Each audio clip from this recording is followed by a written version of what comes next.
Bizava kirîfirotine li derîkê divî demê salê de sar bûye.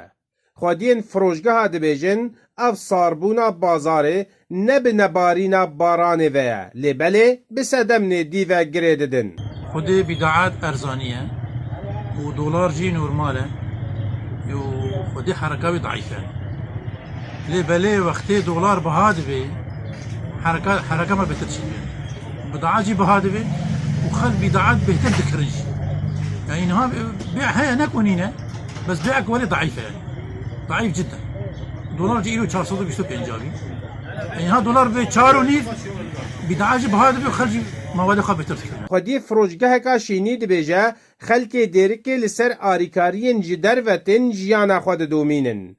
Ketin û bilindbûna pera bandora xwe li bazarê dike. حرکات کرینه gelekî şûn de vekeraya eşşiğulê fetra henga dolar arzan bûyî.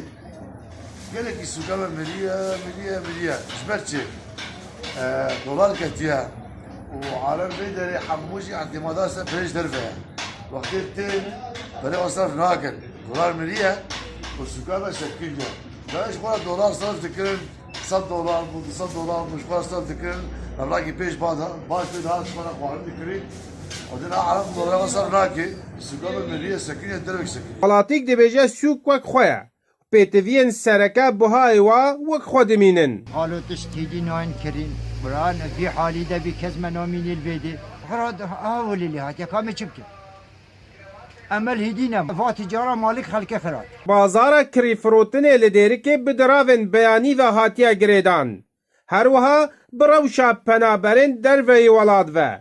Diyar e her tiştên navxweyî bê bandor mane. Mirov di bajarê xwe de çavdestê deriyê ji derve ye. û çavên deriya ji derîkê Ehmed Sofî Ark.